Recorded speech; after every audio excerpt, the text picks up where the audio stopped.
أعوذ بالله من الشيطان اللعين الرجيم. بسم الله الرحمن الرحيم.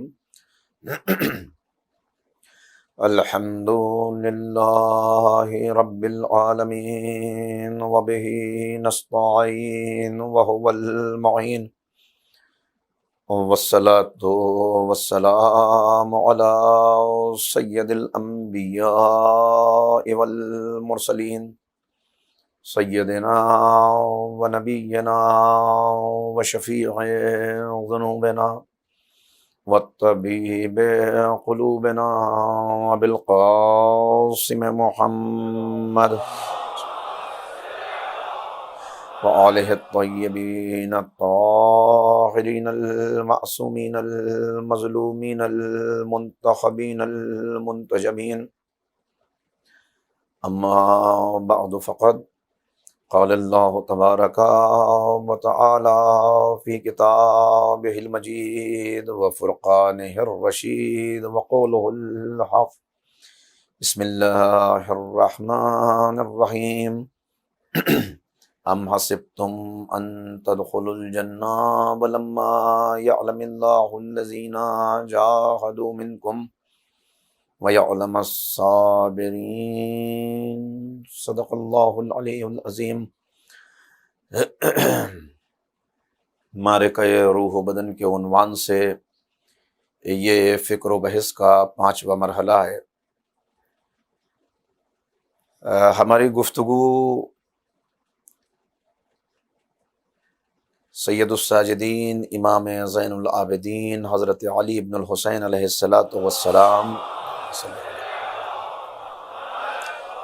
امام کی سیرت پر ہماری گفتگو کل چل رہی تھی، اور میں نے آپ کی خدمت میں عرض کیا تھا کہ وہ دور آج کے دور سے کوئی بہت زیادہ مختلف نہیں تھا.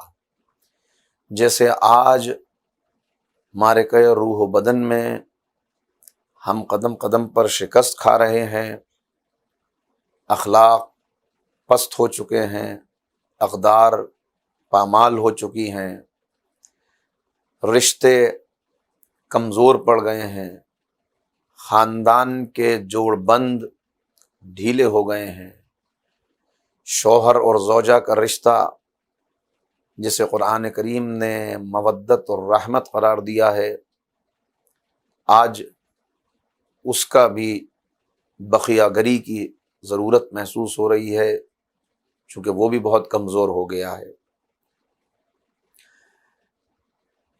ہر وہ خرابی جو مادیت کے بہت زیادہ بڑھ جانے کی وجہ سے اور انسان کے دنیا پرست ہو جانے سے، حب دنیا اس کے قلب و روح پر طاری ہو جانے سے ہوتی ہے، وہ ساری خرابیاں آج ہمیں نظر آ رہی ہیں، اور بدقسمتی یہ ہے کہ ہم اس طرف متوجہ بھی نہیں ہیں. میں نے عرض کیا تھا کہ اگر مریض اپنے مرض کو پہچان لے تو طبیب سے رجوع کرتا ہے، انویسٹیگیشن کراتا ہے، کوشش کرتا ہے کہ ڈائگنوز ہو کہ پرابلم کیا ہے. لیکن اگر مریض کو یہ خیال ہی نہ ہو کہ وہ مریض ہے، بلکہ کوئی اس سے کہے کہ بھائی آپ کی طبیعت کچھ ٹھیک نہیں لگتی، آپ غالباً کسی پریشانی میں مبتلا ہیں، کیا بات ہے، طبیعت ٹھیک ہے، مزاج درست ہیں، تمام نظام ہائے بدن صحیح کام کر رہے ہیں، تو اس کا انسان برا ماننے لگے. تو جب برا ماننے لگے تو علاج بہت مشکل ہوتا ہے.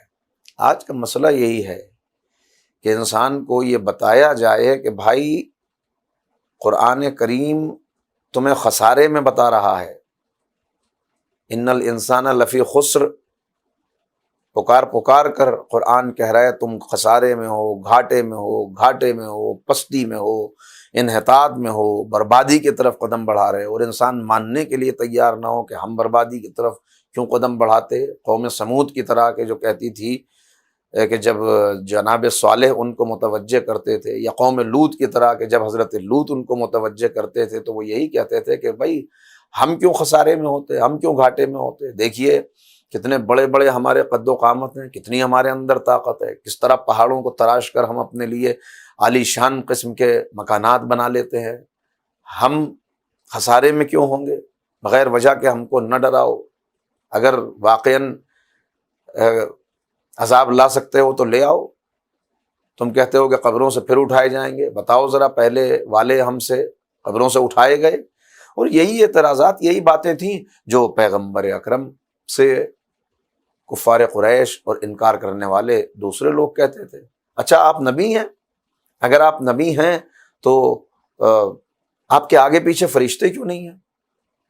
اگر آپ پیغمبر ہیں تو یہ بتائیے کہ اللہ کو اپنا پیغمبر منتخب کرنا تھا تو ایک یتیم کو، ایک غریب کو، ایک بے سہارا کو کیوں اپنا نبی منتخب کیا؟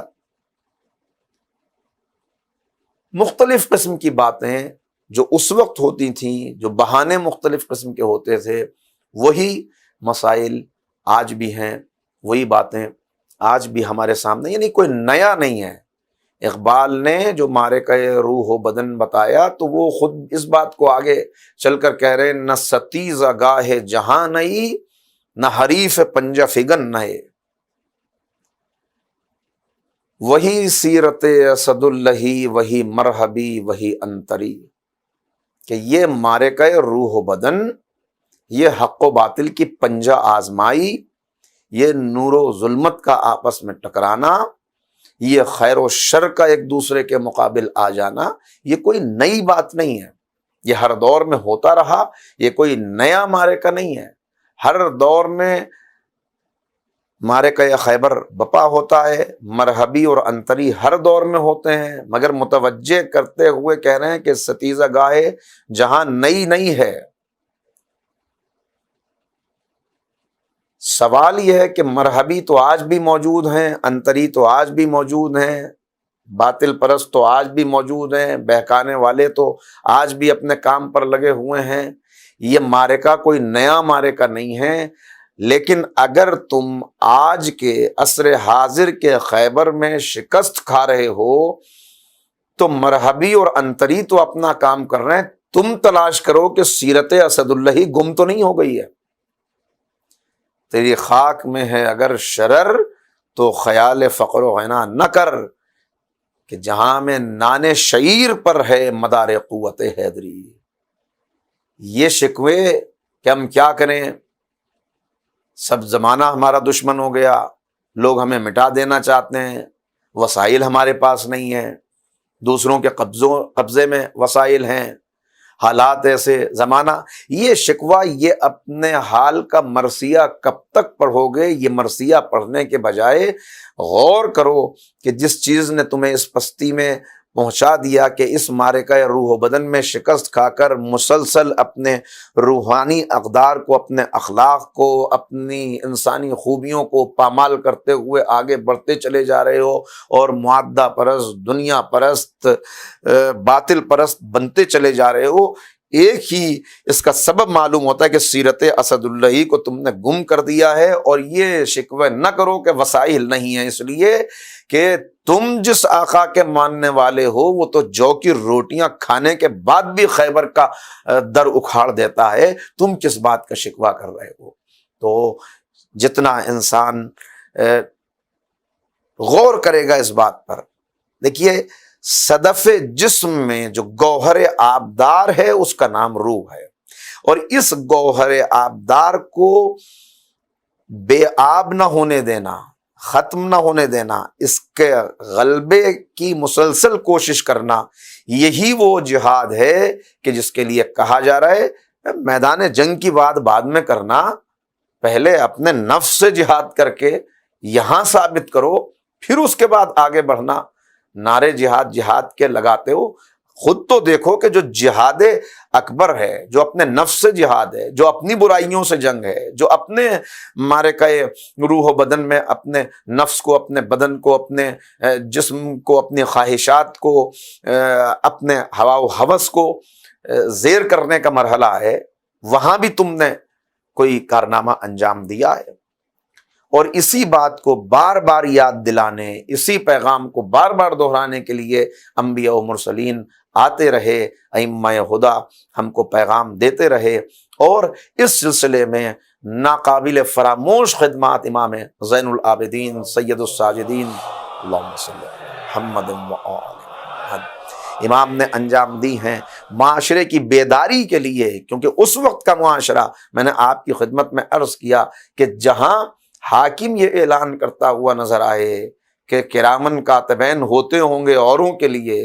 حکمراں کے لیے نہیں ہوتے، اس کی اچھائی برائی نہیں لکھی جاتی، وہ آزاد ہے اپنا عمل کرنے میں، جہاں واضح طور پر یہ کہتا ہوا نظر آئے کہ ہمیں اس کی کوئی پرواہ نہیں ہے کہ لوگ اسلام قبول کرتے ہیں یا نہیں کرتے، اس لیے کہ اگر اسلام قبول کر لیتے ہیں تو اب ان کو زکوٰۃ دینی پڑے گی، جبکہ پہلے جزیہ دے رہے تھے، جزیہ دیں گے تو ہمارا مال ہاتھ آئے گا، ہمارا خزانہ بڑھے گا، اور اگر یہ جزیہ دینے کے بجائے کلمہ پڑھ کے مسلمان ہو جائیں گے اور زکوٰۃ دیں گے تو ہمارے خزانے میں کمی آ جائے گی، لہٰذا اعلان کر دو کہ اب اگر کوئی مسلمان ہوتا بھی ہے تو اس کو بھی جزیہ دینا پڑے گا، زکوٰۃ نہیں لی جائے گی نئے مسلمان سے۔ جہاں ایسے شریعت کی پامالی ہو رہی ہو، جہاں اس طرح اقدار پامال ہو رہے ہوں، اس ماحول کے اندر جہاں اتنے مادہ پرست ہوں کہ اپنا پیٹ، اپنا خواہشات، ظاہر ہے کہ کچھ الفاظ میں جان بوجھ کر چھوڑ رہا ہوں جن کو استعمال نہیں کرنا چاہتا، لیکن جب انسان بس حیوان ہو جائے اور جو حیوان کا طرز زندگی ہے وہی اس کا ہو جائے تو کیا انجام ہوگا؟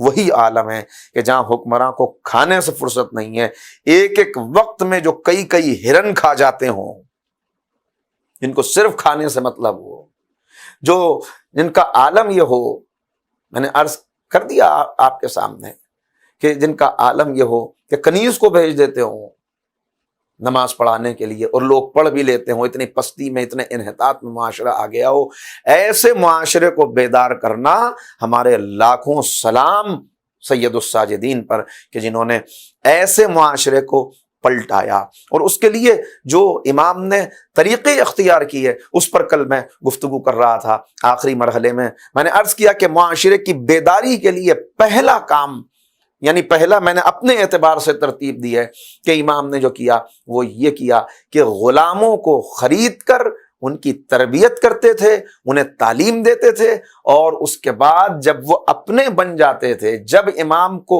اندازہ ہو جائے، ظاہر ہے کہ امام کی تربیت، اور وہ بھی کچلا ہوا طبقہ، انسان غربت میں بہت جلدی اللہ کی طرف آتا ہے، غربت میں بہت جلدی انسان کو سجدے یاد رہتے ہیں، خلوص بھی ہوتا ہے عبادت کے اندر۔ اسی لیے غربت بڑی آزمائش نہیں ہے، مال بڑی آزمائش ہے، چونکہ مال آتا ہے تو اپنے ساتھ غفلت لے کے آتا ہے، مال آتا ہے تو اپنے ساتھ بے دینی لے کے آتا ہے۔ تو امام ان کی تربیت کرتے تھے اور اس کے بعد آزاد کر دیتے تھے، جاؤ جو حقیقی پیغام اسلام ہے اس کو دور تک پہنچاؤ، ہمارا پیغام، قرآن کا پیغام، کیونکہ امام کیا ہے؟ قرآن کے پریکٹیکل ڈیمونسٹریشن کو، قرآن کی عملی تفسیر، عملی مرقع قرآن کا، قرآن کی تعلیمات اگر کسی پیکر میں ڈھلیں تو معصوم بنتا ہے، یہ ہے معصوم، لہذا اسی اعتبار سے امام ان کو بھیجتے تھے۔ پہلا مرحلہ تھا۔ دوسری چیز جو امام نے، دوسرا طریقہ جو اختیار کیا، دیکھیے معاشرے کو بیدار کرنے میں بہت بڑا کردار ہوتا ہے خطیبوں کا، شاعروں کا، علماء کا۔ جب انسان خطبہ دیتا ہے، اگر ایک خطیب واقعاً خود با عمل ہے، ہم جیسا نہیں، با عمل خطیب جب خطبہ دے، با عمل واعظ جب کوئی بات کہے، با عمل عالم جب کوئی ہدایت کرے تو اس ہدایت کے اندر اثر ہوتا ہے، وہ دل تک پہنچتی ہے۔ لہٰذا آپ دیکھیں کہ اسی لیے ائمہ خدا نے جو طریقہ اختیار کیا وہ طریقہ یہی ہے کہ امام نے خطبات، نہج البلاغہ کے اندر امام فخر بھی کرتے ہوئے نظر آ رہے ہیں اس بات پر۔ حبیرہ جو بھانجا امام کا، اس کو حکم دیا کہ جاؤ ممبر پہ جا کے کچھ بولو، ممبر پہ جا کے اس کی زبان گنگ ہو گئی، بول نہیں سکا، تو اس کے بعد امام نے جو خطبہ ارشاد فرمایا، جو جملے امام نے کہا، ہم کلام پر حاکم ہیں، کلام کی جڑیں بھی ہم سے پھوٹتی ہیں اور کلام کی شاخیں بھی ہم سے نکلتی ہیں۔ ظاہر ہے کہ کلام الامام امام الکلام، امام کا کلام تو سارے کلاموں کا سردار ہوتا ہے۔ ایسے میں ایسے بے حس معاشرے کو، خواب غفلت میں مبتلا معاشرے کو جگانے کے لیے بہترین طریقہ ہو سکتا تھا کہ امام بھی اپنے دادا کی طرح خطبہ دیتے، امام بھی خطیب منبر صلونی بن جاتے، اور امام بھی پکار کے کہتے کہ مجھ سے پوچھو جو کچھ پوچھنا ہے۔ لیکن حالات ایسے ہیں کہ امام کے اوپر مسلسل نظر رکھی جا رہی ہے۔ اگر ملاقات کے لیے لوگ آتے ہیں ان کے نام نوٹ کر لیے جاتے ہیں اور کسی نہ کسی جھوٹے الزام میں ان کو گرفتار کر لیا جاتا ہے۔ لہذا اب خطبے دینے کا موقع نہیں ہے، معاشرہ بے حس ہے، اس معاشرے کو بیدار کرنا ہے، اسے پلٹانا ہے روحانیت کی طرف، مادیت کی سل کو توڑنا ہے، دنیا پرستی کے پتھر کو چور چور کرنا ہے۔ خطبات نہیں دے سکتے، امام کیا کریں؟ امام نے طریقہ اختیار کیا، اچھا مجلس نہیں ہوگی، مجمع نہیں ہوگا، خطبہ جمعہ نہیں دیا جائے گا، لوگوں کو جمع نہیں کیا جائے گا، لیکن بندہ اگر اپنے رب سے گفتگو کرے، اگر راز و نیاز کی بات کرے، اگر بندہ دعا و مناجات کے لیے ہاتھ اٹھا دے تو اس پر تو کسی کو اعتراض نہیں ہو سکتا۔ لہٰذا امام نے اپنے خطبوں کو دعاؤں کے سانچے میں ڈال دیا۔ اب دعاؤں کے ذریعے سے امام بیداری، کیسا معاشرہ ہے، مادیت کی طرف جاتا ہوا معاشرہ، اسے واپس پلٹانا ہے۔ واپس ان کا مسئلہ کیا ہے؟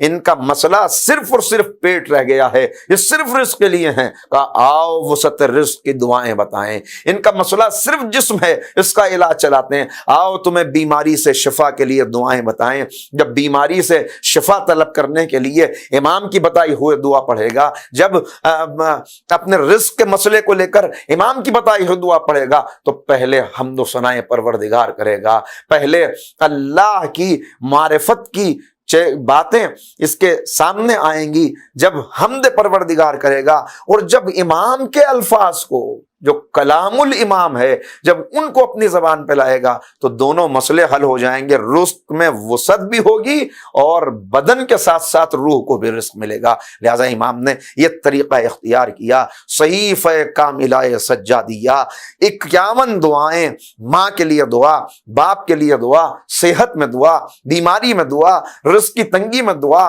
مجاہدین کے لیے دعا، یعنی ہر انداز سے امام دعا، اور خاص طور پر جمعے کی دعا جس کے اندر آہستہ آہستہ امام وہ بیدار کر رہے ہیں، ان کے اندر وہ بیداری آ جائے کہ خود بخود مظلوم کے حامی بن جائیں، ظالم کے لیے ان کے اندر ایک جذبہ پیدا ہو جائے نفرت کا۔ اس کے لیے یہ طریقہ دعا کیا ہے؟ دعا کے لیے معصوم نے فرمایا الدعاء هو العبادہ، الدعاء مخ العبادہ، دعا مغز ہے عبادت کا، الدعاء صلاح المومن، دعا اسلحہ ہے مومن کا، دعا وہ آسان ترین طریقہ ہے اپنے آپ کو رب سے جوڑنے کا، کہ انسان کو کوئی بھی عبادت کرنی ہے پہلے باوضو ہونا پڑے گا، پہلے مصلی بچھانا پڑے گا، پہلے مقدمات ہیں جن کو طے کرنا پڑے گا۔ لیکن دعا انسان جب چاہے، جس عالم میں چاہے، واقعی خلوص کے ساتھ، خشوع و خضوع کے ساتھ بندہ اپنے رب سے رابطہ کر لیتا ہے، اور جب یہ رابطہ مضبوط ہو جاتا ہے تو اب بندہ مطمئن ہے، اس لیے کہ ایک قادر و توانا رب ہے جس سے اس کا رابطہ جڑا ہوا ہے، اب اس کو کس کی پرواہ ہے۔ لہٰذا امام نے یہی بتایا کہ دعا، اچھا یہ یاد رکھنا کہ دعا بدل نہیں بن سکتی عمل کا، عمل اپنی جگہ پر ہے، عمل کے ساتھ دعا کرنی ہے۔ بار بار بتایا بغیر عمل کے، بغیر تدبیر کے تقدیر کی صرف بات کرنا، یہ اپنے آپ کو دھوکہ دینا ہے، یہ اپنے آپ کو دھوکہ دینا ہے۔ کیا نام دیا جائے اس کو؟ اقبال نے کہا تھا مجھے نہیں معلوم کہ اس کو کیا نام دیں، خدا فریبی کہ خود فریبی، عمل سے فارغ ہوا مسلمہ بنا کے تقدیر کا بہانہ بنا کر عمل سے رخصت ہو جانا نہیں۔ دعا کا بغیر عمل کے دعا کرنا ایسا ہے کہ جیسے بغیر کمان کے تیر چلانا، کہ یہ تیر کتنی دور تک جائے گا، چلے کمان میں جب جوڑ کے تیر پھینکا جاتا ہے تو دور تک جاتا ہے. لہٰذا عمل کے ساتھ دعا. ہاں اسباب اختیار کرو مگر بھروسہ اسباب پہ نہ ہو, بھروسہ مسبب الاسباب پہ ہو.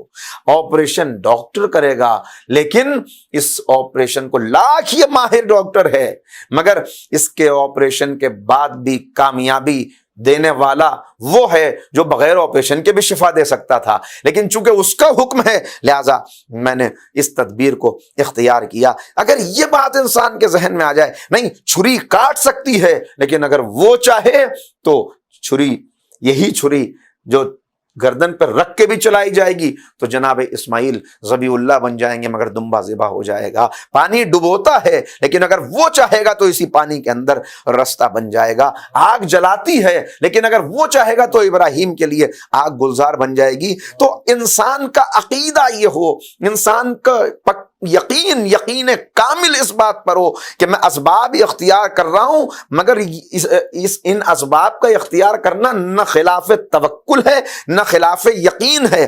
ان کو اس لیے اختیار کر رہا ہوں کہ میرے رب نے حکم دیا ہے, مگر اسباب اختیار کرنے کے بعد بھی بھروسہ مسبب الاسباب پر ہے. باتوں میں اثر وہی پیدا کرتا ہے.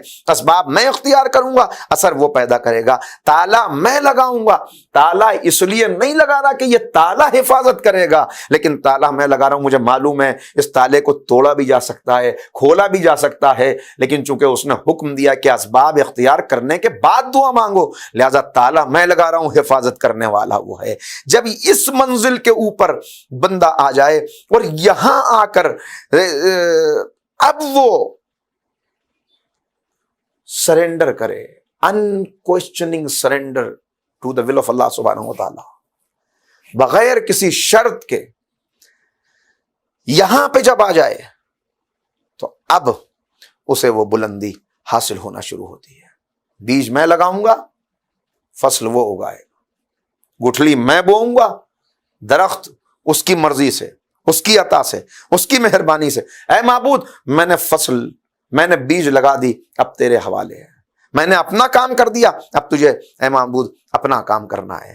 اس منزل کے اوپر جب بندہ آ جائے تب یہ دعا وہ دعا بنتی ہے کہ جسے مخل عبادہ کہا گیا. تب یہ دعا اس منزل پر انسان کو لاتی ہے. لہذا امام نے دعاؤں کے ذریعے سے پلٹانا شروع کیا. کیا خوبصورت. ویٹیکن میں ایک پادری نے اس صحیفہ سجادیہ کو کہیں کسی کتب خانے میں پا لیا, اس کے بعد پڑھنا شروع کیا. پڑھنے کے بعد اس نے کہا کہ خدا کی قسم داؤد کے خزانے میں ایسی دعائیں نہیں ہیں کہ جیسی دعائیں میں یہ دیکھ رہا ہوں. صحیفہ سجادیہ, زبور آل محمد, انجیل اہل بیت, اخت القرآن, کہ جہاں متوجہ کیا جا رہا ہے, بلایا جا رہا ہے, آؤ کہاں جا رہے ہو, آہستہ آہستہ. یعنی گھن گرج کے لہجے میں معاشرے کو بیدار کرنا آسان ہے, لیکن دعاؤں کے دھیمے لہجے میں معاشرے کو ایسے بیدار کرنا کہ اس سے زیادہ مؤثر ہو جیسے کوئی خطیبانہ لہجے سے بیدار کرتا ہے.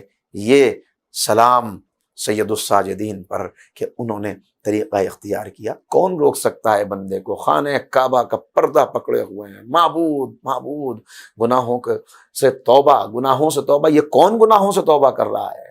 گناہوں سے توبہ تو ہمیں کرنی ہے, وہ تو معصوم ہیں, لیکن تربیت ہمیں دے رہے ہیں, الفاظ ہمیں سکھا رہے ہیں, سلیقہ ہمیں بتا رہے ہیں کیسے رب کی بارگاہ میں حاضر ہونا ہے. اسی لیے کہا جاتا ہے کہ معصومین کے الفاظ کو دہراؤ تاکہ تمہارے اندر بھی وہ تمہارے الفاظ میں بھی اثر پیدا ہو. لہٰذا امام سکھا رہے ہیں, امام بتا رہے ہیں. طاؤس یمانی کہتے ہیں کہ میں نے دیکھا اس انداز میں, اور کسی اور نے بھی روایت کی کہ ایک جوان کو دیکھا کہ خانہ کعبہ کا پردہ پکڑے ہوئے بے زار و قطار رو رہا ہے, گریہ کر رہا ہے, مناجات کر رہا ہے, ایسی دردناک آواز میں اپنے گناہوں سے توبہ کر رہا ہے, مناجات کر رہا ہے کہ محسوس ہوتا ہے کہ پرندے بھی اس کے ساتھ ساتھ اس کی آواز میں آواز ملا رہے ہیں. کائنات کا ذرہ ذرہ کہتے ہیں رہا نہ گیا، پوری رات گزر گئی مگر یہ بندہ خدا خانہ کعبہ کے پردے کو پکڑے ہوئے اسی انداز میں دعا کرتا رہا. آخر آگے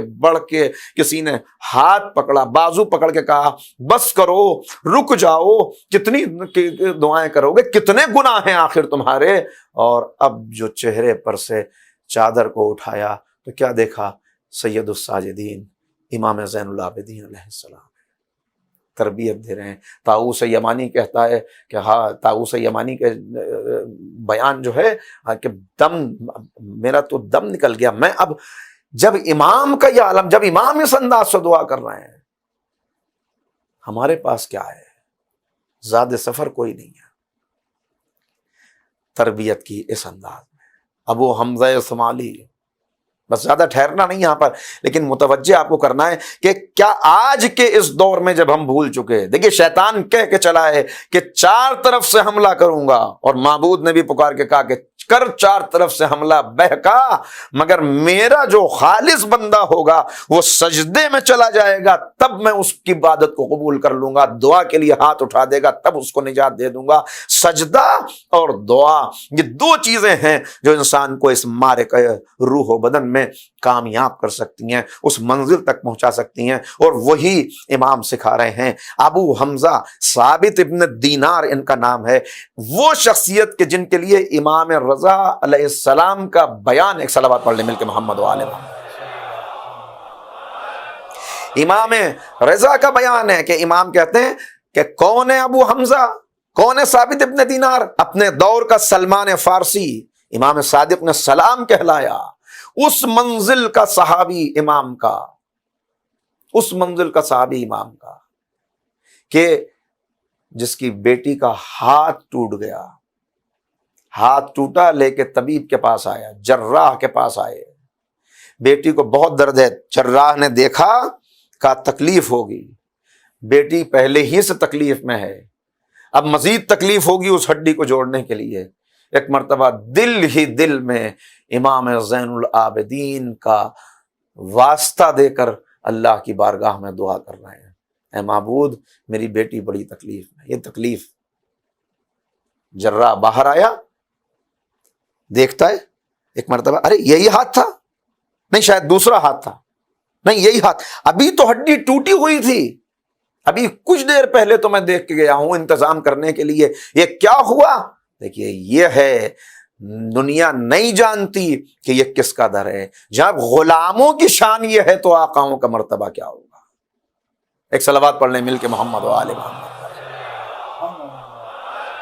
چنانچہ یہ ہے تیسرا کام جو امام نے کیا. اب دوسرا اور تیسرا ایک ساتھ ملا کے میں بیان کر رہا ہوں کہ دوسری چیز دعاؤں کی تعلیم دی، تیسری چیز اپنے شاگردوں کی تربیت کی. ابو حمزہ ثمالی، سعید ابن جبیر شاگردوں کی تربیت کر رہے ہیں. کیسے کیسے شاگرد؟ ادھر غلام ہیں کہ جن کو آزاد کیا، ادھر شاگرد ہیں کہ جن کو بتایا دیکھو معاشرہ یہ تباہ ہو جائے گا، بربادی کی طرف جا رہا ہے، تم ہمارا پیغام لے کے آگے چلو، تم ہمارے بن کر سلام ہو امام کے ان اصحاب خاص پر، ان شاگردوں پر، چاہے وہ مولائے کائنات کے اصحاب ہوں، چاہے وہ امام حسین کے اصحاب ہوں، امام زین العابدین کے اصحاب ہوں، امام جعفر صادق علیہ السلام کے اصحاب ہوں، کہ جہاں ایسی ایسی شخصیات ہیں زرارہ ابن عیون جیسی، کہ جہاں امام یہ کہتے ہوئے نظر آتے ہیں کہ اگر یہ نہ ہوتے تو میرے جد کے آثار مٹ گئے ہوتے.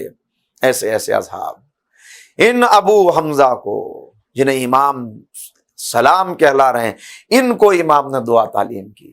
ظاہر ہے کہ اتنا وقت نہیں، دامن وقت میں اتنی گنجائش نہیں کہ میں پورا بیان کروں اس وقت، لیکن کس طرح امام متوجہ کر رہے ہیں. چند الفاظ صرف آپ تک پہنچاتا ہوں، جملے بھی نہیں، اس لیے کہ وقت اتنا نہیں ہے. اے میرے معبود تیرا شکر ہے تو نے اپنے حوالے رکھا، اپنے حوالے رکھ کے مجھے عزت دی، اگر لوگوں کے حوالے کر دیا ہوتا. اللہ اکبر، کیا پیغام ہے اس کے اندر. اگر بندہ اپنے آپ کو اللہ کے حوالے کر دے، بندہ واقعاً اپنے آپ کو اللہ کے حوالے کر دے تو کس منزل پر پہنچ سکتا ہے. تجھ سے مانگوں میں تجھی کو کہ سبھی کچھ مل جائے، 100 سوالوں سے میرا ایک سوال اچھا ہے، اے معبود تیرے حوالے اپنے حوالے رکھ کر تو نے عزت دی، اگر لوگوں کے حوالے کر دیا ہوتا، لوگوں کے حوالے کیا انسان کا حال بنتا ہے؟ دیکھ لیجئے، ہمارے یہاں تو مثل مشہور ہے، مردہ بدست زندہ، انتقال ہو جائے کسی کا، اب دیکھیے اگر میت کو واقعاً اچھے لوگ نہ ملیں، اسی لیے تشییع جنازہ میں حصہ لینے والوں کا اتنا مرتبہ ہے، اتنا ثواب ہے کہ واقعاً نیک لوگ ہوں جو حصہ لیں، ورنہ اگر کہیں نہ ہو تو مردہ بدست زندہ لوگوں کے حوالے کر دیا جائے تو وہی حال ہے۔ یہ صرف مردہ بدست زندہ وہ نہیں ہیں، بلکہ ہم بھی اگر قبر میں لٹانے کے بعد کہتے ہیں اسما افہم اسما افہم اسما افہم، وہ عجب نہیں کہ وہ قبر سے کہتا ہو کہ اب جگا رہے ہو، اب بتا رہے ہو، اب سنا رہے ہو، کیوں مجھے اس وقت نہیں سنایا جب میں کان رکھتے ہوئے نہیں سن رہا تھا، جب میں آنکھ رکھتے ہوئے نہیں دیکھ رہا تھا؟ ارے نہیں، بس جملہ کہہ دوں، مردہ کو اسما افہم کرنا شریعت کا حکم ہے، اور زندوں کو اسما افہم کرنے کا نام ہی مجلس حسین اور عزاداری سید الشہداء۔ صلوات پڑھ دے محمد و آل محمد۔ زندوں کو اسما افہم کیجئے، زندوں کو جنہیں دنیا زندہ سمجھ رہی ہے ان کو بتائیے، ان کو بلائیے، ان سے کہیے ارے بھائی کہاں وقت ضائع کر رہے ہو، تم بازاروں کے اندر گھوم رہے ہو، تم اپنا وقت ادھر ادھر لگا رہے ہو، تمہیں معلوم؟ امام کہتے ہیں، امام زین العابدین کا فقرہ جملہ تو بیانی ہی نہیں بیان کر رہا، لیکن امام کہتے ہیں یہ کیسے لوگ ہیں، یہ دن رات دیکھ رہے ہیں، اپنے اعزاء کے جنازے اٹھاتے ہیں، اس کے بعد بھی موت کو بھول جاتے ہیں، اس کے بعد بھی آخرت کو فراموش کر دیتے ہیں۔ لہٰذا کہہ رہے ہیں کہ شکر ہے تو نے اپنے حوالے رکھ کے مجھے عزت دی، اگر لوگوں کے حوالے کر دیا ہوتا، تیری طرف آنے والا، اللہ اکبر، تیری طرف آنے والے کی مسافت بہت کم ہے، مسافت کم ہے، جو تیری طرف آئے فاصلہ کم ہے۔ کیوں فاصلہ کم ہے؟ فاصلہ اس لیے کم ہے کہ ارشاد ہو رہا ہے اذا سالک عبادی انی فانی قریب اجیب الدعوۃ الداعی اذا دعان۔ اے پیغمبر، یہ آپ سے پوچھتے ہیں کہ اللہ کہاں ہے، ان سے کہیے کہ میں قریب ہوں، مجھے پکارو میں تمہارا جواب دیتا ہوں۔ دل کے آئینے میں ہے تصویر یار، ایک ذرا گردن جھکایا دیکھ لی، تیری طرف آنے والوں کا اے معبود مسافت کم ہے۔ نجات کے سلسلے میں اپنے اعمال پہ بھروسہ نہیں کرتا۔ دیکھیے یہ ہے وہ علاج عجب جس کو میں عرض کر رہا تھا، مجھے اپنے اعمال پہ بھروسہ نہیں، نجات میرے اعمال نہیں دے سکتے، تیرا کرم ہے جو مجھے نجات دے گا۔ میرے اعمال کیا ہیں؟ تیرا رحم، تیری رحمت۔ مایوس ہو جاتا میں اپنے اعمال کی وجہ سے، مگر اس مایوسی سے مجھے بچایا ہے تیرے رحم نے، بچایا ہے تیری رحمت نے۔ تیری رحمت کا اگر سہارا نہ ہوتا تو بندہ کہاں جاتا؟ رحمت کا تیری امیدوار آیا ہوں، منہ ڈھانپے کفن میں شرمسار آیا ہوں، چلنے نہ دیا بارے گناہ نے پیدل، تابوت میں کاندھوں پہ سوار آیا ہوں۔ تیری رحمت نجات دے گی، میرے اعمال مجھے نجات نہیں دے سکتے۔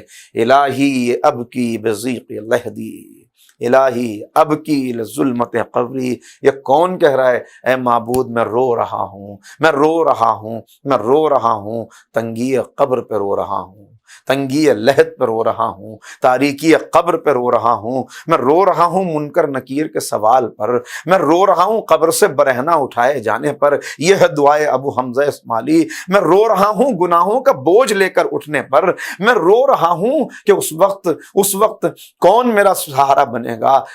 روشن چہرے والے کیوں میری فکر کریں گے، جبکہ ان کے تو نامہ اعمال میں انہیں نجات مل چکی ہے۔ جو ذلیل و رسوا خود ہیں وہ میرا کیا ساتھ دیں گے، کیا سہارا بنیں گے؟ وہ تو خود اپنی ہی نجات کی فکر میں ہوں گے۔ اے معبود میں پناہ چاہتا ہوں، میں تجھ سے پناہ چاہتا ہوں، میں پناہ چاہتا ہوں اس نفس سے جو قانے نہ ہو، میں پناہ چاہتا ہوں اس شکم سے جو سیر نہ ہو، میں پناہ چاہتا ہوں اس قلب سے جس میں خوف نہ ہو، میں پناہ چاہتا ہوں اس دعا سے جو قبول نہ ہو، میں پناہ چاہتا ہوں اس عمل سے جو بے فائدہ ہو جائے۔ یہ امام بیداری کر رہے ہیں اس طرح سے۔ یہ جملے، یہ الفاظ صرف میں نے اشارہ کیا ہے، ذرا تنہائی میں پڑھیے گا، ذرا دیکھیے گا، ذرا راتوں کی تاریکی میں جب ساری فکرات دنیا یا ختم ہو جاتی ہیں یا انسان اپنے حال پہ غور کرتا ہے، اس وقت دعائے ابو حمزہ صومالی کھول لیجئے گا، اس وقت صحیفہ سجادیہ کھول لیجئے گا، دیکھیے گا کس انداز سے اور کس طرح امام کس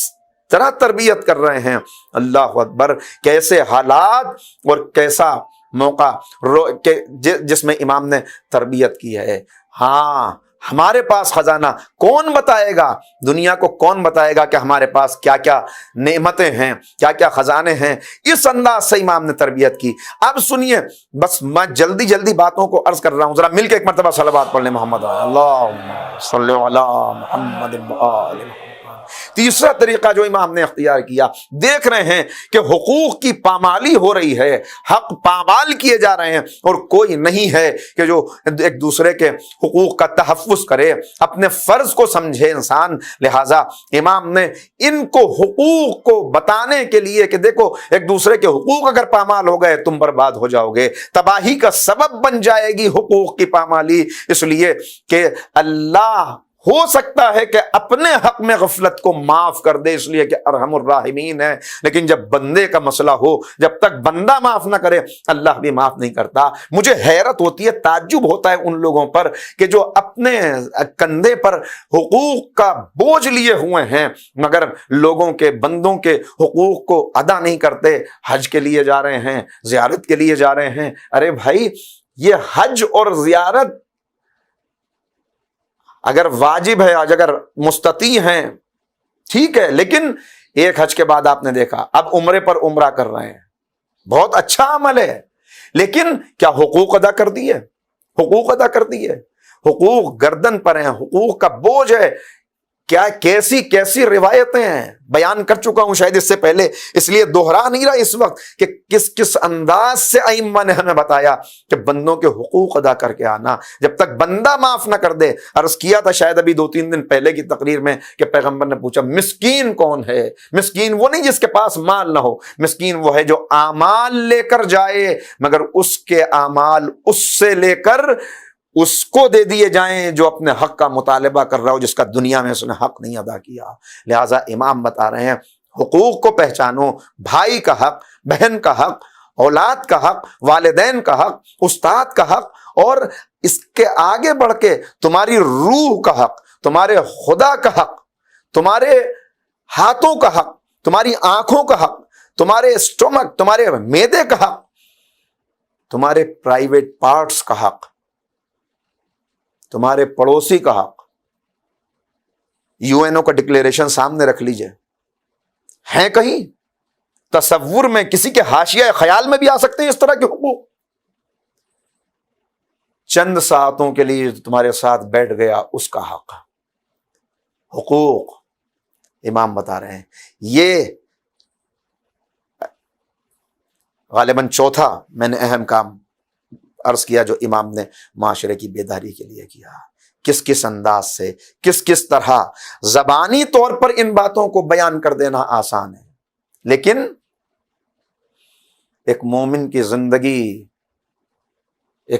زندگی وہ ہوتی ہے کہ جہاں قول و عمل میں کوئی فرق نہ ہو، جو کہتا نظر آئے اس کی عملی زندگی وہی کردار پیش کرتی ہوئی نظر آئے۔ حقوق بیان کرنے والا ایک کزن ہے امام کے،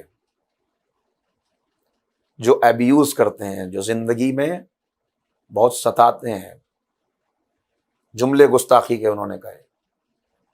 جب امام کا انتقال ہو گیا، شہادت ہو گئی میرے امام کی، کئی دن گزر گئے، 5ویں امام کی خدمت میں آئے اور کہا راتوں کی تاریکی میں کوئی تھا جو اپنے چہرے کو چھپا کر میرے دروازے پر آتا تھا، دق الباغ کرتا تھا، میری ضرورت کو پورا کر دیتا تھا۔ کئی دن ہو گئے، میرا وہ محسن نہیں آیا۔ امام نے کہا وہ میرے بابا تھے۔ بس ایک مرتبہ چیخ مار کے رویا، اچھا میں زندگی میں یہ کرتا رہا اور ان کا میرے ساتھ یہ عمل۔ ایک مخالف آیا، منہ کے اوپر گالیاں دے رہا ہے۔ دیکھیے یہ ہے طریقہ، یہ پیغمبر اکرم کا وہ طریقہ ہے کہ جب نبی کریم نے کہا اپنے اصحاب سے کہ جب اصحاب نے آ کے کہا یا رسول اللہ فلاں شاعر ہے آپ کی شان میں بڑی گستاخیاں کرتا ہے، آپ کی منقصت کرتا ہے، اشعار لکھتا ہے جس میں آپ کی توہین ہے، وہ ایک دن گرفتار کر کے لے آئے، کہیں مل گیا پکڑ کے لے آئے، کہا یا رسول اللہ یہ ہے، اچھا یہ ایسا کرتا ہے، لے جاؤ اس کی زبان کاٹ دو، لے جاؤ اس کی زبان کاٹ دو۔ لوگ جلدی سے آگے بڑھے، ہاتھ قبضہ شمشیر پر پہنچ گئے ہوں گے، آج موقع ملا ہے، جن کی شمشیریں علی علی یہ کام تم انجام دو۔ لوگ چلے کہ دیکھیں گستاخ رسول کی زبان کاٹی جانی ہے، کس طرح زبان کٹتی ہے۔ مولا کائنات اسے لے کر آئے، سرحد شہر پہ پہنچے، لباس سے پیسوں کی تھیلی نکالی، اس کے حوالے کی، کہ یہ زاد سفر لے، یہ میری سواری ہے، تجھے عطا کرتا ہوں، اور کوئی تیری ضرورت ہو تو اسے پوری کر دوں۔ سواری دی، زاد سفر دیا، مدد کا وعدہ کیا، کوئی ضرورت ہو میرے پاس آ جانا، خدا حافظ کر دیا۔ دوڑے دوڑے پیغمبر کی خدمت میں آئے، یا رسول اللہ یا رسول اللہ، آپ نے کہا تھا زبان کاٹ دو، علی نے تو رہا کر دیا، علی نے تو سواری دے دی، علی نے تو زاد سفر دے دیا۔ پیغمبر مسکرائے، کہا علی مزاج شناس نبوت ہیں، علی جانتے ہیں کہ میرا منشا کیا تھا، علی کو معلوم ہے میں کیا چاہتا تھا، بس دل چاہتا ہے ایک جملہ کہہ دوں، رسالت کے پیغام کو وہی آگے صحیح طرح پہنچا سکتا ہے جو مزاج شناس رسالت ہو، جو رسول کا ترجمان ہو وہی ترجمانی کر سکتا ہے۔ بس اگلے دن لوگوں نے دیکھا وہ جو پیغمبر کے خلاف اپنا زور قلم صرف کرتا تھا، مسجد میں وضو کر رہا تھا، اصحاب ایک دوسرے کو دیکھ رہے ہیں، یہ یہاں پیغمبر اکرم مسجد میں تشریف لائے، یہ جلدی سے آیا پیغمبر، یا رسول اللہ میں نے آپ کا کلمہ پڑھ لیا، یا رسول اللہ میں نے اسلام قبول کر لیا، یا رسول اللہ میں آپ کے اخلاق کا، آپ کے کردار کا گرویدہ ہو گیا، آپ کے بھائی علی نے مجھے خرید لیا۔ اور اس کے بعد جیب میں ہاتھ ڈالا، کہ یا رسول اللہ آپ کی شان میں کچھ اشعار کہہ کے لایا ہوں، سنا دوں؟ پیغمبر نے اصحاب کی طرف دیکھا، کہا دیکھا یہی میرا منشا تھا، علی نے اس کی گستاخی والی زبان کو کاٹ دیا، مدح کی زبان جاری کر دی۔ صلوات پڑھ دیں محمد و آل محمد۔ یہاں جو وارث علی مرتضیٰ ہے، یہ تو کرداروں کا تسلسل ہے، تسلسل کردار محمد کو علی کہتے ہیں، تسلسل کردار علی کو حسن کہتے ہیں، تسلسل کردار حسن کو حسین کہتے ہیں، تسلسل کردار حسین کو زین العابدین کہتے ہیں۔ منہ پر آ کر گالیاں دے رہا ہے، جتنی گالیاں اسے یاد تھیں، جتنی گستاخیاں کر سکتا تھا اتنی گستاخیاں کی۔ امام سر جھکائے کھڑے رہے، اصحاب موجود ہیں، امام سر جھکائے کھڑے ہیں۔ چلا گیا، جب اپنے گھر پہنچ گیا، جب یہاں سے چلا گیا، امام نے اصحاب کو متوجہ کیا کہ چلو اس سے انتقام لینے چلیں۔ ہاتھ قبضہ شمشیر پر پہنچ گئے، ہاتھ قبضہ شمشیر پر پہنچ گئے۔ آج امام انتقام لیں گے، ہم امام کے خدمت گزار ہیں، ہم امام کے اس گستاخ کی زبان کاٹیں گے۔ کل مولا نے رسول کے گستاخ کی زبان کاٹی تھی، آج اصحاب امام چاہتے ہیں کہ ہم زبان کاٹیں۔ امام پہنچے، دق الباب کیا، وہ باہر نکلا، اتنے سارے اصحاب کو ساتھ دے کر گھبرا گیا۔ امام نے کہا، امام نے بڑی محبت سے بڑے پیار سے اس کے کندھوں پہ ہاتھ رکھا اور کہا کچھ دیر پہلے جو تم میرے بارے میں کہہ رہے تھے، اگر وہ کمیاں میرے اندر پائی جاتی ہوں تو اللہ مجھے معاف کر دے، اور اگر وہ خامیاں میرے اندر نہ پائی جاتی ہوں تو میں تمہارے لیے دعا کرتا ہوں کہ اللہ تمہیں معاف کر دے۔ بس ایک مرتبہ قدموں پہ گر گیا، کہا اللہ بہتر جانتا ہے کہ رسالت اور امامت کو کہاں قرار دے۔ مولا میں آپ کا گستاخ ہوں، مولا میں آپ کا گنہگار ہوں، آج سے پہلے آپ مجھ سے سے بڑا آپ کا دشمن کوئی نہ تھا، مگر آج کے بعد مجھ سے زیادہ آپ کا دوست کوئی نہ ہوگا، مولا بتائیے کیا کروں؟ امام نے کہا بتاؤ تمہارا طریقہ بہتر تھا جو تم چاہتے تھے، یا یہ طریقہ بہتر ہے؟ یہ امام بتا رہے ہیں یہ تربیت، یہ تعلیم، یہ اس انداز سے، ارے کون ایسا کر سکتا ہے؟ وہی کر سکتا ہے کہ جس خانوادے کی یہ تاریخ رہی ہو کہ قاتل کو بھی شربت کا جام پلایا جا رہا ہو۔ مروان ابن حکم حالات سے پریشان ہو کے امام کی خدمت میں آیا۔ میں نے عرض کیا تھا کہ یزید کے واصل جہنم ہونے کے بعد مدینے میں انقلاب آ گیا، انقلاب آیا مدینے میں۔ یہ وہی زمانہ ہے کہ مدینہ یہ وہی زمانہ ہے کہ جب ایک ڈیلیگیشن گیا ہے، ایک وفد گیا ہے، غسیل الملائکہ عبداللہ ابن حنظلہ کی اقتداء میں، اور اس نے جا کے شام کے حالات کا جائزہ لیا، اور اس کے بعد مدینے والوں سے آگے کہا کہ اے اہل مدینہ، اگر اب بھی یزید کی بیعت پر باقی رہ گئے تو وقت دور نہیں ہے کہ آسمان سے پتھر نازل ہوں اور تم سب ختم ہو جاؤ، توڑ دو یزید کی بیعت۔ بیعت توڑ دی گئی، بیعت توڑ دی گئی۔ اس کی اطلاع ہوئی، لشکر روانہ ہوا مدینے کو تاراج کرنے کے لیے۔ 61 ہجری شہادت امام حسین، 62 ہجری واقعہ حرہ۔ حرہ اس جگہ کا نام ہے، حرہ پڑھتے ہیں بعض افراد لیکن حرہ صحیح لفظ، اس جگہ کا نام کہ جہاں سے پیغمبر کا جب گزر ہو رہا تھا تو نبی کریم کی آنکھوں میں آنسو آ گئے۔ اصحاب نے پوچھا یا رسول اللہ، کہا یہاں پہ آ کے وہ لشکر رکے گا جو اہل مدینہ کو اذیت دے گا، اور اس کے بعد پیغمبر نے بد دعا کے لیے ہاتھ اٹھا دیے، جو اہل مدینہ کو اذیت دے، جو اہل مدینہ کو اذیت دے، اس کے لیے بد دعا کی، وہ اس طرح ختم ہو جائے جیسے پانی میں نمک گھل جاتا ہے، اگر مجھے مفہوم صحیح یاد ہے، یہی مفہوم ہے غالباً۔ پیغمبر نے بد دعا، اور اس کے بعد پیغمبر کی یہ پیشین گوئی سچ ثابت ہوئی۔ مدینے کی احتجاج کو دبانے کے لیے لشکر روانہ کیا گیا۔ مسلم ابن عقبہ، جسے علماء نے کہا مجرم ابن عقبہ ہے، مدینے میں آنے کے بعد یزیدی فوج کو اس ملعون نے حکم دیا کہ 3 دن کے لیے مدینہ رسول تم پر مباح ہے۔ اللہ اکبر! وہ شہر جس کی قسم قرآن کریم میں کھائی گئی، وہ شہر جو رسول کریم کا شہر ہے، اس شہر میں کیا کیا مظالم ہوئے ہیں، کتنی عصمتیں پامال ہوئی، کتنے اصحاب شہید کر دیے گئے، کتنے حفاظ قرآن کا خون نالیوں کے اندر بہہ گیا۔ تاریخ ہے، آپ دیکھیے گا، میں اس کو چھوڑتے ہوئے، یہ حالات وہ ہیں کہ اس وقت جو بھی حکومت یزید کا وفادار ہے اس کو اہل مدینہ سزا دے رہے ہیں۔ مروان ابن حکم کون ہے؟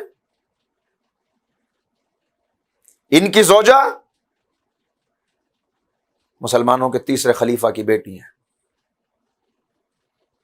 ایک ایک کے یہاں جا رہا ہے، مجھے پناہ دے دو، میں کہیں چلا جاؤں گا، لیکن اس وقت جو بغاوت ہے، اس وقت جو انقلاب ہے، اس وقت جو تحریک یہاں پر چل رہی ہے، کہیں ایسا نہ ہو کہ میرے بیوی بچوں کو قتل کر دیا جائے، ان کو پناہ دے دو۔ کوئی پناہ دینے کے لیے تیار نہیں۔ امام اس وقت ینبو کے علاقے میں ہے، ایک دیہات جہاں پہ امام اکثر جا کے وقت گزارا کرتے تھے، وہاں سے امام کی خدمت میں پہنچا۔ آپ بہتر جانتے ہیں کہ تاریخ کا یہ کون سا کردار ہے، میں زیادہ بیان نہیں کروں گا اس وقت۔ وہاں پہنچا اور جا کے کہا میں کہیں چلا جاؤں گا، اپنے آپ کو بچا لوں گا، مگر میرے بچے۔ امام نے کہا جیسے میرے اہل حرم ہیں اسی طرح تیرے بچوں کی بھی حفاظت ہوگی، مطمئن ہو کر یہاں پر چھوڑ جا۔ یہ کردار، یہ کردار، یہ پیغمبر کا وہ کردار ہے کہ جب فاتح مکہ بن کے پلٹے ہیں، لوگ کہتے تھے الیوم یوم الملحمہ، پیغمبر نے کہا الیوم یوم المرحمہ، آج سب کے لیے معافی ہے۔ جس نے کانٹے بچھائے اس کے لیے معافی، جس نے پتھر مارے اس کے لیے معافی، جس نے قتل کی سازش کی اس کے لیے معافی، جو خانہ کعبہ میں چلا جائے اس کے لیے معافی، جو ابو سفیان کے گھر میں چلا جائے اس کے لیے معافی، جو اپنے گھر کا دروازہ بند کر کے بیٹھ جائے اس کے لیے معافی۔ اگر ضرورت ہو کسی کو نکل سکتا ہے، کوئی ظلم کسی کے اوپر نہیں ہوگا، کوئی انتقام نہیں لیا جائے گا، اس لیے کہ ہم انتقام لینے کے لیے نہیں آئے۔ اللہ اکبر، یہ سیرت کا پیغام ہے، معاف کرنے کے لیے۔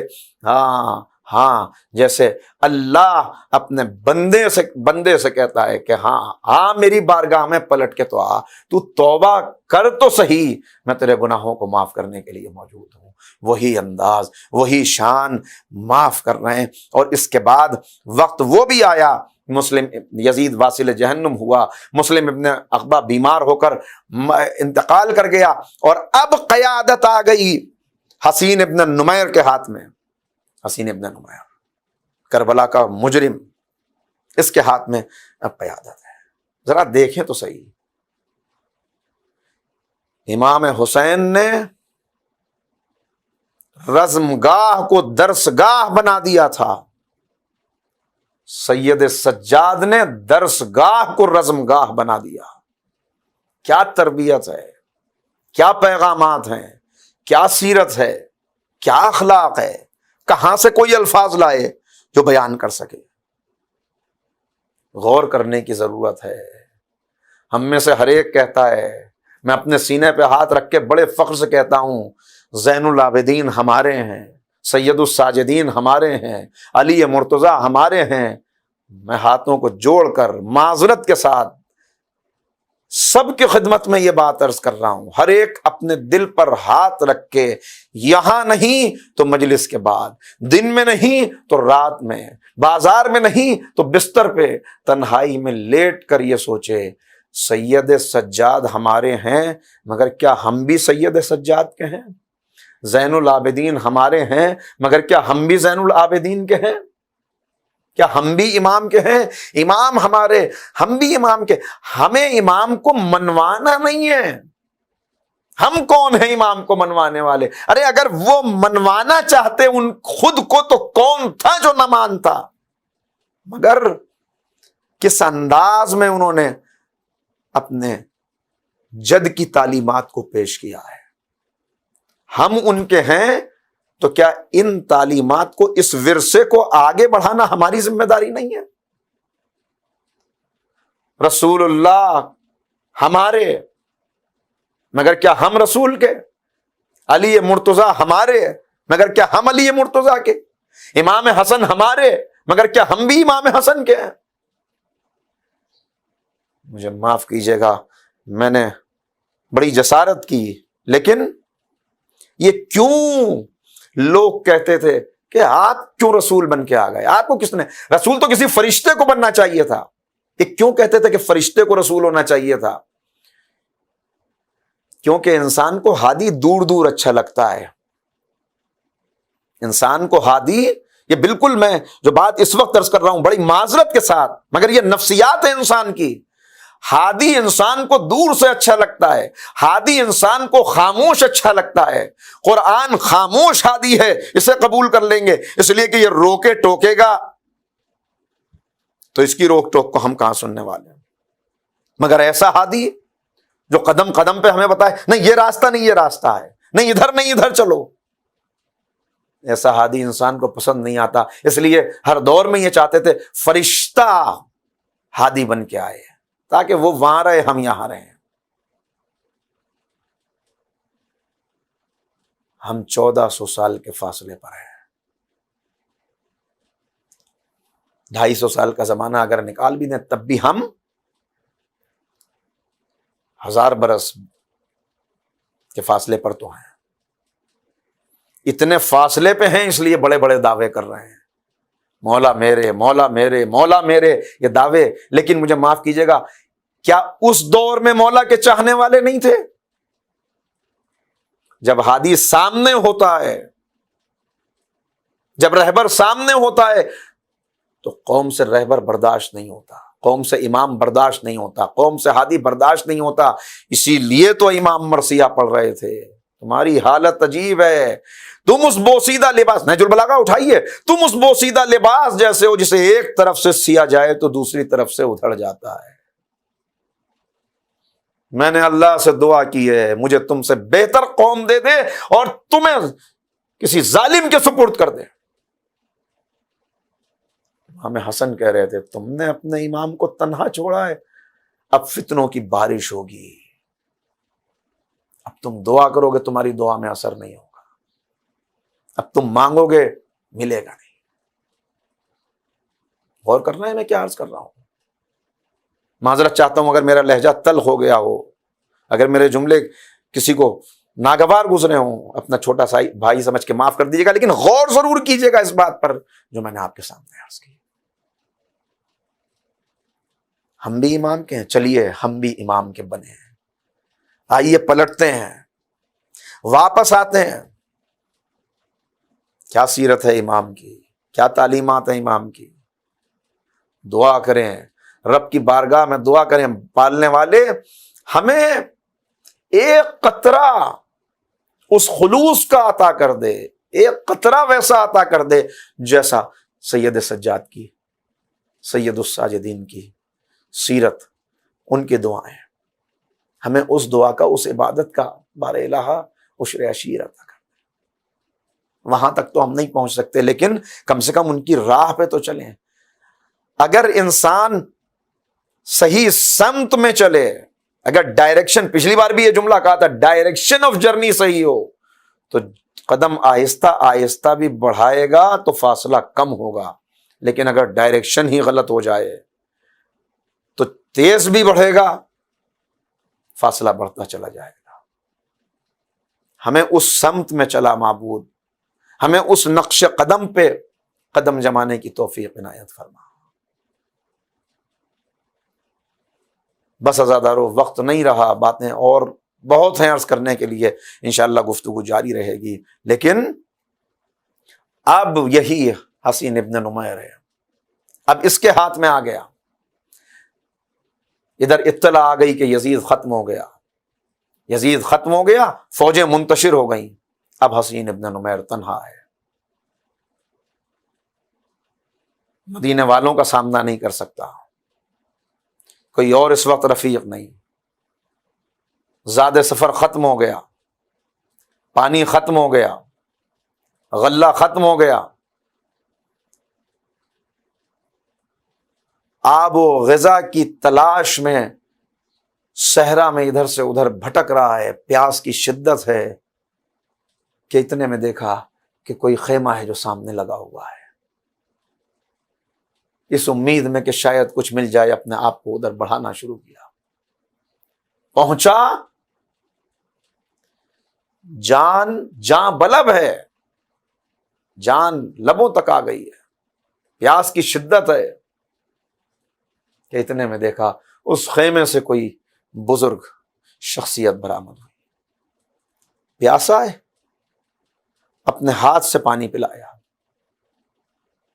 زاد سفر فراہم کیا، غذا دی، تیری سواری تھک گئی ہے میری سواری لے جا، ذرا پانی پی کے ہوش درست ہوئے، آنکھیں کھلی، چہرہ دیکھا، بدن میں راشا طاری ہو گیا، بدن میں راشا طاری ہو گیا، پھر ایک مرتبہ کہا شاید آپ نے مجھے پہچانا نہیں، آپ نے شاید مجھے پہچانا نہیں۔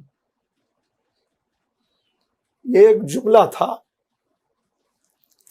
جس سے امام کی آنکھیں چھلک آئیں، کہا حسین ابن نمیر، کیا علی اکبر ایسا بھائی تھا کہ جس کے سینے میں برچھی مارنے والے کو میں نہ پہچانوں؟ میں تجھے نہ پہچانوں گا، تو نے میرے بھائی علی اکبر کے سینے میں برچھی ماری؟ بس ایک مرتبہ سنا، سخت دل سخت جان مگر تڑپ گیا، تڑپ کے کہتا ہے اگر پہچان لیا تھا تب پانی کیوں پلایا؟ ہم نے تو آپ کو پیاسا رکھا، پہچان لیا تھا تو پانی کیوں پلایا؟ امام نے سر جھکا کے کہا کربلا میں ہم تیرے مہمان تھے، یا تو ہمارا مہمان ہے۔ وہ ہم تیرے مہمان تھے یا تو ہمارا مہمان ہے. یہ ہے سیرت، یہ ہے کردار، یہ ہے پیغام. مادیت کے اس دور میں پلٹنے کی ضرورت ہے. یہ درد دل ہے جو میں بیان کر رہا ہوں. کاش کہ میری آواز صدا بصہرا نہ ثابت ہو، کاش کہ یہ پیغام پہنچ جائے. ذرا اندازہ کریں، علی اکبر جیسے بھائی کا قاتل. کون علی اکبر؟ جن کے لاشے پہ حسین کیسے پہنچے ہیں؟ اللہ اکبر. آواز دیتے جاتے تھے علی علی علی، نہیں معلوم نجف والے علی کو پکار رہے تھے یا علی اکبر کو آواز دے رہے تھے. اے میرے لال پھر سے پکارو. بابا کی آنکھوں کی بینائی چلی گئی. اے میرے لال پھر سے آواز دو. ایسے بھائی کا قاتل موجود ہے. ارے کیسے بھلا دیتے، کیسے بھول جاتے. کون بھول جائے سید سجاد، جن کے سامنے جب بھی پانی آتا ہے وضو کے لیے پانی لے کے بیٹھے، آنکھوں سے آنسو جائے میرا بابا پیاسا شہید کر دیا گیا، ہائے میرا بابا پیاسا. پانی پینے کے لیے بیٹھ رہے ہیں، کھانا سامنے رکھا ہوا ہے. ارے میرا مظلوم بابا، میرا پیاسا بابا. ایک مرتبہ منہال نے دیکھا، غلام نے اطلاع دی، دیکھا کہ منہال اپنے لباس کو سمیٹ رہے ہیں اس لیے کہ اوپر سے پانی گر رہا ہے. غلام نے کہا یہ پانی نجس نہیں ہے، اپنا لباس نہ سمیٹو. کہا کیسا پانی ہے؟ کہا آؤ تمہیں دکھاتا ہوں. منہال کو لے کے آئے. منہال نے دیکھا امام وضو کرنے کے لیے بیٹھ رہے ہیں، پانی مضاف ہوتا ہے پھینک دیتے ہیں. بس منہال چاہنے والے تھے، تڑپ گئے. تڑپ کے ایک جملہ کہا، مولا کب تک روئیے گا. بس اس جملے نے ایسا کچھ اثر کیا. امام نے تڑپ کے کہا منہال تو نے انصاف نہیں کیا. ارے یعقوب کا ایک یوسف بچھڑ گیا تھا، اتنا روئے کہ آنکھوں میں سفیدی آ گئی. میرے تو 18 یوسف کربلا میں بچھڑ گئے، 18 بنی ہاشم کا زخم اٹھائے ہوئے، صدمہ جھیلے ہوئے. بس پھر اتنا سننا تھا. ایک مرتبہ منہال کہتے ہیں تسلی دینے کے لیے، مولا شہادت تو آپ کی میراث ہے، بس میں امام سے ضبط نہ ہوا. کہا شہادت ہماری میراث ہے مگر ماں بہنوں کا بلوے عام میں جانا، سیدانیوں کا دربار میں جانا. آزاداروں کتنی بڑی مصیبت ہے یہ. ایک خطیب بیان کر رہا ہے، بھئی اتنا جملہ کہا، ایک ہی جملہ کہا تھا. زینب دربار ابن زیاد میں گئی، ایک عالم بیٹھے ہوئے تھے، مرجع وقت ہیں، اپنا ماما اتار کے زمین پر پٹک دیا، زمین پر رکھ دیا، چہرے پہ تماچے مارے. ایک مرتبہ کہا بس اتر آؤ، ہو گئے مصائب. اتنا روئے کہ غش آ گیا. کہا کہ جب غش سے افاقہ ہوا، کہا ایک ہی جملہ تو تھا. کہا ایک جملہ؟ تم ایک جملہ کہتے ہو؟ ارے زینب اور دربار ابن زیاد، اگر ساری زندگی روتا رہوں تو اس ایک جملے کے مصائب کا حق نہیں ادا کر سکتا. ارے یہی تو وجہ تھی کہ جب امام سے کوئی پوچھتا تھا مولا سب سے زیادہ غم کہاں پہنچے، کبھی نہیں کہا کہ علی اکبر کی شہادت، قاسم کے لاشے کی پامالی، اونو محمد کی شہادت، بابا کے جسم کا پامال ہو جانا، بلکہ کہا الشام الشام الشام. اے مولا شام میں ایسا کیا گزر گیا کہ بار بار شام کہتے ہیں؟ ہمیشہ 3 مرتبہ شام کہتے تھے، شاید 3 مرتبہ کہنے کا مطلب یہ تھا بازار شام، دربار شام، زندان شام، بازار شام، جہاں ہمیں ایسے کھینچا گیا جیسے غلاموں اور کنیزوں کو کھینچا جاتا ہے. دربار شام جہاں ہمیں ایسے کھڑا کیا گیا جہاں مجرموں کو کھڑا کیا جاتا ہے. دربار شام جہاں اتنی بڑی مصیبت آئی کہ ایک ملعون شامی نے کھڑے ہو کر سکینہ کو اپنی کنیزی اور زندان شام جہاں وہ 4 برس کی بچی بچھڑ گئی جو روز پوچھتی تھی بھیا سید سجاد یہ پرندے کہاں جا رہے ہیں؟ امام کہتے ہیں یہ پرندے اپنے آشیانوں کو جا رہے ہیں۔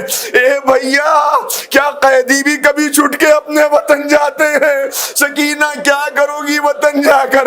ارے نانا کے روزے پہ جاؤں گی، رسول خدا سے فریاد کروں گی میرے بابا کو پیاسا شہید کر دیا، واہ غربتا واہ مصیبتا واہ محمد سیعلم الذین ظلموا ایام القلب ینقلبون انا للہ وَإِنَّا إِلَيْهِ رَاجِعُونَ۔ ہمارے الہ اس عبادت کو اپنی بارگاہ میں قبول فرما۔ معبود ہمیں اہل بیت کی تعلیمات پہ عمل کرنے کی توفیق عنایت فرما۔ ہمارے الہ جو بیمار ہیں انہیں شفاء کاملہ واجلہ عنایت فرما، جو مقروض ہیں ان کے قرضوں کو غیب سے عطا فرما۔ ہمارے الہ اس وبا کی وجہ سے بہت سے مومنین بے روزگار ہیں، ہمارے الہ انسانیت پر سے اس وبا کے خطرے کو برطرف فرما دے، اور جو بے روزگار ہیں انہیں بہترین روزگار عنایت فرما، جو برسر روزگار ہیں ان کی روزی میں برکت عنایت فرما۔ ہمارے الہ تمام وہ مومنین جو اس گفتگو کو کسی بھی طرح سے سن رہے ہیں، اور وہ تمام مومنین جنہوں نے امام بارگاہ علی رضا علیہ السلام میں اس عشرہ سجادیہ اور تمام مجالس اور تمام محافل کے لیے سال بھر جو کوشاں رہتے ہیں، جو کسی بھی طرح سے دام در میں قدم سخن تعاون کرتے ہیں، بار الہ ان سب کی توفیقات میں اضافہ فرما، ان کی روزی میں برکت عنایت فرما، ان کے مرحومین و مرحومات کے درجات کو بلند فرما دے۔ جو والنٹیئرز ہیں امام بارگاہ علی رضا کے، جو سابق والنٹیئرز تھے، جو موجودہ ہیں، جو مرحوم ہو گئے، ان کے درجات کو بلند فرما۔ جو موجود ہیں بار الہ ان کو ہر طرح کی بلا و مصیبت سے محفوظ فرما، ان کو صحت و تندرستی، علم، روزی میں برکت عنایت فرما۔ بار الہ معبود امام کے ظہور میں تعجیل فرما، ہمیں امام کے انصار و ایوان میں شمار فرما۔ ایک مرتبہ امام بارگاہ علی رضا کے والنٹیئرز کے تمام مرحومین و مرحومات، صابر بھائی مرحوم کو شامل کرتے ہوئے، اور تمام سننے والوں کے مرحومین و مرحومات کے لیے، اور کل ارواح مؤمنین و مومنات کے لیے سورہ فاتحہ۔